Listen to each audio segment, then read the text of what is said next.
Have you ever wondered how the strength of your banking or bonding relationship directly affects your construction business's ability to secure projects and grow? In an industry where having solid financial backing and trust is crucial, getting these relationships right is not just a bonus, it's a necessity. Come on in, let's talk about it. This is the Contractor Success Forum. If you're new here, I'm Wade Carpenter with Carpenter Company CPAs.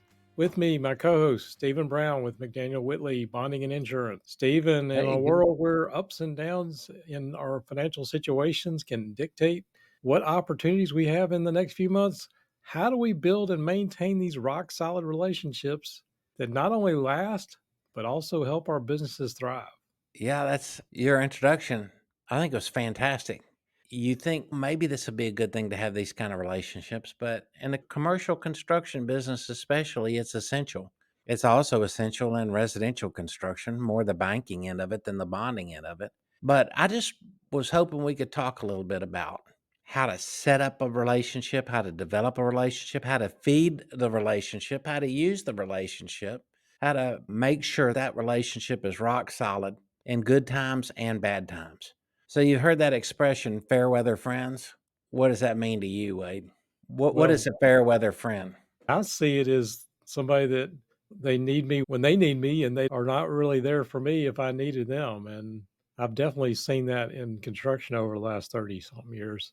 Is that Sure. when you have a great relationship, it can go a long way to getting you where you want to go. That's right. A fair weather friend is only there for you when the weather is fair. It's sunny, everything's going fine. You're not demanding really anything. You don't need help. It's an easy way for a fair weather friend to make money off of you. You just simply call and place an order or something.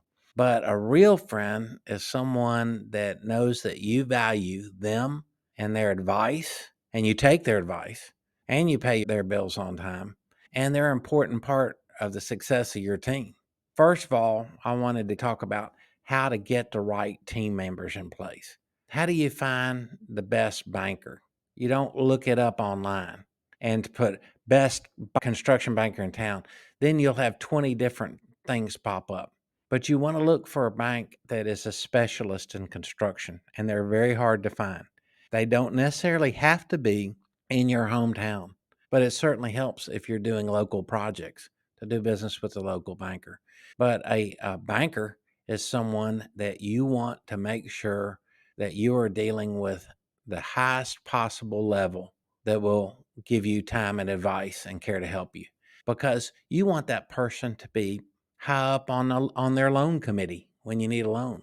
You need them to be connected to management when there's a problem that they can solve.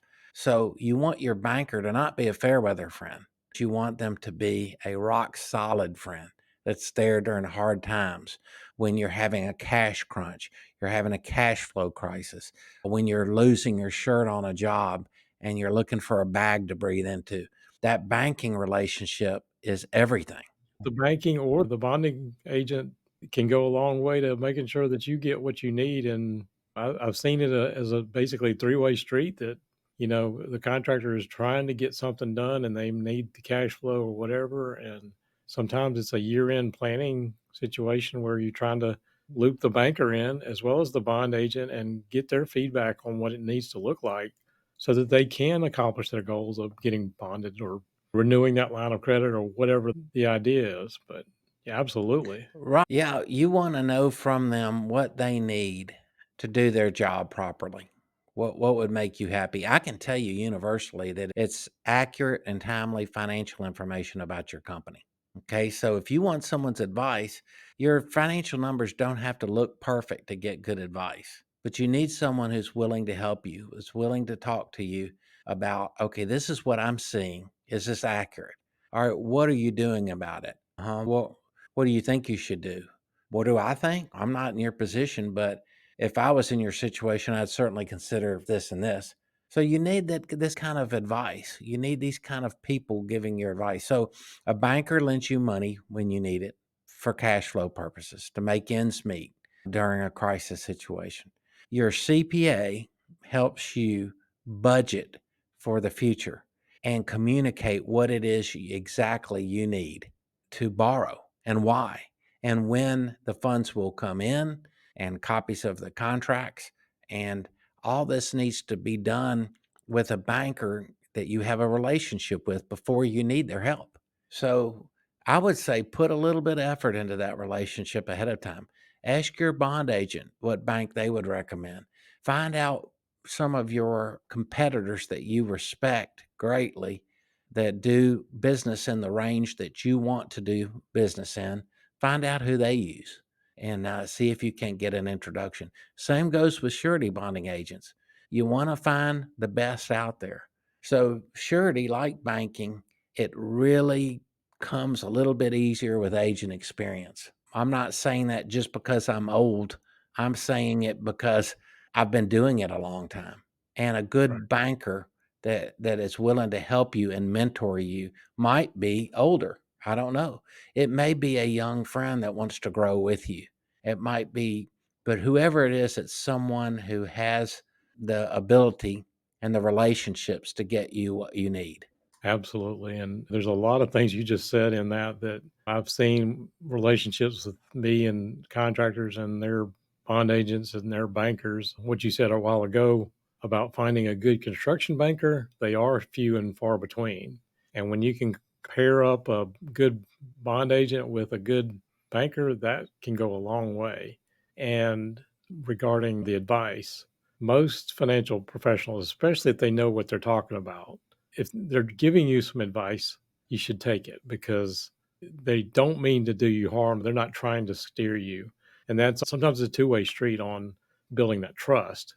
So, exactly what you said about finding somebody that is trusted, that can refer you into somebody, a relationship with a banker or bond agent can go a long way. Talking to people at your trade associations, that's a great way to also get in and figuring out who are the key players and knows what they're doing. And meet with them. If Yep. you can take them to lunch or meet them for breakfast or coffee or meet them at their office and tell them about who you are and ask them pointed questions about their experience and show an interest in that. Most folks don't have a problems telling you about themselves, but you have to ask. So that is a relationship that you have to make, and it is an intentional relationship if you want it to be rock solid. Does that make sense? Absolutely. And the other thing I've said many times, I'm sure you would appreciate, is somebody needs a bond and they've never really talked to a bond agent. They wait until they're desperate and, hey, we've already bid this job and now we got to bond it somehow. So they're calling Steven at the last minute. Or you get in this cash flow crunch and, oh, hey, I just met you you're, as a banker, but can you help me out this one time? The time to figure it out is before you need somebody like that. That's a fact. And the age usually does have something to do with the experience. Most of the people that are really around the business that you see all the time, they're really good. Years ago, I did have a young banker. I don't know, she was in late 20s, but she was exceptional. She had an MBA and she was incredibly smart, as well as she knew exactly what you were talking about. She had the relationships with the higher ups and she could get things done for my contractors. And I paired that with a wonderful bond agent, and unfortunately, it wasn't you. I didn't know you at the time. It worked really well because we could say at the end of the year, what do we need cash to look like? What do we see is coming up? We're going to have some big spikes in growth, and we're going to need some cash flow to grow through that. That goes a long way to smoothing that over and having somebody in your corner when you need them. That's right. And your construction oriented CPA is just a great source for leads in that regard. And so there are a lot of good bankers out there, all different ages. There's a lot of good surety underwriters out there and agents, all different ages. And all I was saying is you might want to think if there's someone that you want to be on your unofficial board of directors and act as a mentor to you, whatever their age is. They are teaching you and bringing you along in that relationship. If they buy into you and what you're doing, they want to help. You've got to recognize that and help them help you. And I can tell you, when I was very young, one of my contractors would go out of his way to introduce me to his employees out on a job site anywhere. This is Stephen Brown. He is a key member of our team. And a lot of our success can be attributed to him and what he does for us. And he would have his arm around me. Of course, I just gushed, and I was young, and I appreciated it more than you can possibly say. And I would have killed for the guy. So he was sincere. He was great. He was a real dynamo, and I'll never forget him. But that's the kind of way you need to make your bond agent, insurance agent, and your banker feel about them. So you find the people, and then you have to feed the relationship. This contractor was feeding our relationship by making sure that I was appreciated in front of his entire organization. And that's one thing. Another thing is you want to meet with them regularly and let them know what's going on. Take them to lunch and tell them what's going on. They'll tell you about something new they might be doing at their bank or different options for bonding. But it's amazing. You just don't have to talk about business all during lunch. You just get to know each other. And there's always time for communicating the business that you need. So you got to feed that relationship. Another great way to feed the relationship is take them and some of their coworkers out to a job site and show them what you're doing. And it's a great time for you to show owners reps and other key employees that these are important parts of my team. Back when I was a bond underwriter, we had to wear our suits everywhere. So when the banker and the bond underwriter showed up at job site, we stood out like sore thumbs. We were the only ones with suits on and ties. Sometimes the CPA auditors were out there trekking through with dress shoes and in their Yeah. suit too. So Yeah. You sometimes had you see those your geeky loafers little stuck in the CPA. mud like I have. Yeah. You feed that relationship, Wade. You feed it like you would a friendship. And you also, when you meet with them for business, then it's about business and you have the financials. You keep them up to date of what's going on, everything. And Right. with the good banker or bond agent, you would be surprised at the advice you get only if you ask for it. If you don't ask, you don't get generally. Can I go back to what you were saying about introducing you to the team? I think that was actually very smart on that contractor's part because number one, my team, I've got a wonderful team behind me, and that's one of the first things I do was start working with a contractor. Is hey, we've got somebody that specializes in this or that, and from your perspective, if they're saying, hey, we've got these people and they do good work and they've been here for X number of years, and that's probably going to give you a little more comfort level that hey, they got somebody in place that does this, and as you said, it's probably a two-way street. That kind of That's nice right. to know that who the other players are and getting this done, and it's not all on one person's shoulders. Yeah, that's a great point. And that recognition of who you respect when they respect you goes a long way for a contractor's mindset of who do I need to stay in touch with? Who are the best in the business that I need to be in front of all the time? And who works the hardest for me to help me succeed? And also, have I communicated to this banker and this bonding agent what my goals are? All these are important. And you might say, okay, Stephen, back to feeding the relationship. I'm not a golfer. I'm not really into golf. Golf was invented as a businessman's tool, as a perfect tool. You spend 3 or 4 hours on a golf course, you really know somebody. You know them pretty well. You know if they cheat, if they break the rules, but Right. know whether you enjoy their company or not. And so if you don't golf, you and your banker or bonding agent might like to hunt together or fish together, but it's just sharing something and interest in doing something with them, developing that friendship like you would any friendship is the key for a rock solid relationship. I had a contractor, I'll end things on this, but he was asked to be on the board of directors of his local bank and very honored to be that. And I said to him, I said, your bank letter of credit is not a actual letter of credit. It's just a friendly letter. We know and like him letter. So how well is that letter going to serve you when you need to borrow?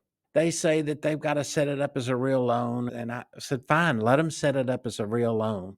If they're not willing to work with you in that regard, you don't need to be on their board of directors.